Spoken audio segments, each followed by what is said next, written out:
Hello, welcome ഉണ്ട് കേട്ടോ. ഇന്ന് നമുക്ക് ബിരിയാണിയാണ് വെക്കേണ്ടത്. അതിനൊരു 2 ഗ്ലാസ് അരി എടുക്കുക. കൈമാ റൈസാണ് എടുത്തേക്കുന്നത്. അത് കഴിഞ്ഞ് നമുക്ക് അതിന് വേണ്ടുന്ന സാധന സാമഗ്രികളൊക്കെ പറക്കാം. സവാള ഇങ്ങനെ അരിയാൻ ശ്രമിച്ച് നോക്കി, പറ്റത്തില്ല. എനിക്ക് എൻ്റേതായ മാർഗ്ഗം സ്വീകരിക്കേണ്ടി വന്നു.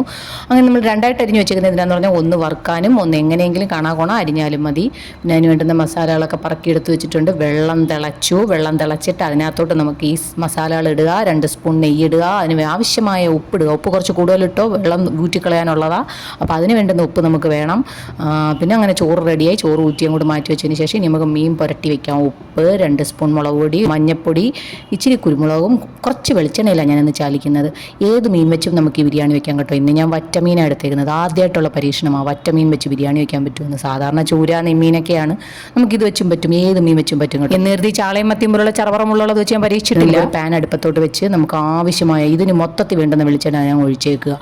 എന്നിട്ട് ആദ്യമേ നമുക്ക് ആ സവാള വറുത്ത് കോരി ഇനി മാറ്റാം. കറുത്ത് കരിവാളിക്കാൻ നിൽക്കേണ്ട. അതിനുമ്പിട്ട് നമ്മളിഞ്ഞ് വാരിക്കോരി ഇങ്ങനെ എടുക്കണം. എടുത്തു മാറ്റിയതിന് ശേഷം നമ്മളിത് മീൻ വറുക്കണം. പുരട്ടി വെച്ചേക്കുന്ന മീൻ വറുത്ത് കോരിയതിന് ശേഷം ബാക്കിയുള്ള മസാലകളൊക്കെ അതേ എണ്ണയിൽ തന്നെ നമുക്ക് മൂപ്പിച്ചെടുക്കാം. അതും കൂടെ വേണ്ടിയിട്ടുള്ള എണ്ണയാണ് നമ്മൾ ഒഴിച്ചേക്കുന്നത്. മസാല ഞാൻ പുരട്ടിയപ്പോൾ നമ്മൾ ഇഞ്ചി വെളുത്തുള്ളി പേസ്റ്റ് ഒന്നും ഇടാൻ എന്താണെന്ന് വെച്ചാൽ, ഈ മീനായതുകൊണ്ട് ഈ മീൻ കുറച്ച് പൊടിയുന്നതാണ്. അതുകൊണ്ട് കുറച്ച് കൂടുതൽ വറുക്കണം. അപ്പോൾ പിന്നെ ലാസ്റ്റ് ഇടുന്നതാണ് നല്ലത്. പിന്നെ നമ്മളത് വറുത്ത് കോരി മാറ്റി വെച്ചതിന് ശേഷം നമുക്കൊരു ഗ്രേവി വേണം. ആ ഗ്രേവിക്ക് വേണ്ടി കുറച്ച് പട്ട, ഗ്രാമ്പൂ, ഏലക്ക, കുരുമുളകും കൂടെ ഇടണം. അതിനുശേഷം നമ്മൾ ബാക്കി എരിഞ്ഞ് വെച്ചിരിക്കുന്ന സവാളയും ഇഞ്ചി വെളുത്തുള്ളി പേസ്റ്റും കൂടെ ഇടും. ഇതെല്ലാം കുറച്ച് മതി. ഇഞ്ചി വെളുത്തുള്ളി പേസ്റ്റും മസാലയും വളരെ കുറച്ചുള്ള ബിരിയാണിയാണ്. എല്ലാ മസാലകളും വളരെ കുറച്ച് മാത്രമേ ഉപയോഗിക്കാവൂ. ഇതിൽ നമ്മൾ ആകെ കൂടുതൽ ഉപയോഗിക്കുന്നത് കുരുമുളക് മാത്രമാണ്. അതിൻ്റെ ഒപ്പം തന്നെ ആവശ്യത്തിനുള്ള ഉപ്പും കൂടെ ഇടണം. അപ്പോൾ എളുപ്പം വഴന്നും കിട്ടും. ഇനി നമുക്ക് കുറച്ച് പൊടിവർഗ്ഗങ്ങളും കൂടെ ചേർക്കാനുണ്ട്. അത് മഞ്ഞപ്പൊടി, മുളക് പൊടി, കുരുമുളക് പൊടി, ഗരം മസാലപ്പൊടി, എല്ലാ മസാലകളും കുറച്ച് മതി കേട്ടോ. അതും കൂടി ഇട്ട് തക്കാളി അരച്ചതും കൂടെ ചേർത്ത് അതും ഒന്ന് വഴന്ന് കഴിയുമ്പോൾ തിളച്ച വെള്ളം കുറച്ച് ചേർത്ത് കൊടുക്കണം. പുളി കുറവാണെങ്കിൽ നമുക്ക് ഇച്ചിരി പുളിവെള്ളം ഒഴിക്കാം. കാര്യം എന്താണെന്ന് പറഞ്ഞാൽ, ഈ മീൻ അത്ര പുളിയില്ല. ചൂരയൊക്കെ ആണെങ്കിൽ പുളിയില്ലാതെ തന്നെ നമുക്ക് വയ്ക്കാൻ പറ്റും. പിന്നെ നമ്മൾ ഇച്ചിരി ഫ്രഷായിട്ട് അരിഞ്ഞ് വെച്ചേക്കുന്ന മല്ലിയിലയും കൂടെ ഇട്ട് മസാല തിളയ്ക്കുമ്പോഴത്തേക്ക് വറുത്ത് കോരി വെച്ചേക്കുന്ന ആ മീനും കൂടെ അതിനകത്തോട്ട് അങ്ങ് ഇടുക.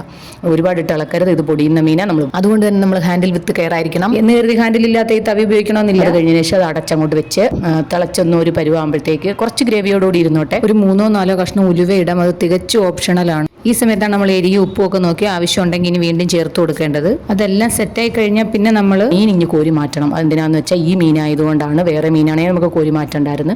ഇനി നമുക്ക് ബിരിയാണി സെറ്റ് ചെയ്ത് തുടങ്ങാം. അതേ പാത്രം തന്നെ വെച്ചിട്ട് നെയ്യ് ഒഴിച്ചാൽ ഗ്രേവി എല്ലാം ഒഴിച്ചതിന് ശേഷം ചോറ് കുറേശ്ശെയായിട്ട് ഇട്ട് കൊടുക്കണം. അതിൻ്റെ ഇടയ്ക്ക് നമ്മൾ വറുത്ത് വെച്ചതും അരിഞ്ഞു വെച്ചതുമായ എല്ലാ സാധനങ്ങളും ഇടയ്ക്ക് മറിക്കൊക്കെ ഇട്ട് കൊടുക്കണം. ശേഷം നെയ്യൊക്കെ ഒഴിച്ചു കൊടുക്കണം. എന്നിട്ട് നമ്മൾ 5 മിനിറ്റ് നമുക്കത് കുറഞ്ഞ ഫ്ലെയിമിൽ വെക്കാനുള്ളതാണ്. അത് കഴിഞ്ഞ് നമ്മൾ എയർ പോകുന്നത് വരെ പിന്നെ അടച്ചു വെക്കുന്നുണ്ട്. കഷ്ണങ്ങളെല്ലാം മുകളിലിട്ട് അടച്ചു വെക്കാൻ മറക്കരുത്. കാര്യം കുത്തി ഇളക്കുമ്പോൾ അല്ലെങ്കിൽ എല്ലാം കൂടെ മുള്ളാവും. പിന്നെ എൻ്റെ പേര് മുള്ളാണി എന്നിടേണ്ടി വരും. അങ്ങനെ നമ്മളെ സൂപ്പർ ഒരു ബിരിയാണി റെഡി. മസാലകളൊന്നും ഒരുപാട് ഇഷ്ടമല്ലാത്തവർക്ക് ഈ ബിരിയാണി ട്രൈ ചെയ്യാം. അപ്പോൾ അത്രയേ ഉള്ളൂ. Okay, by.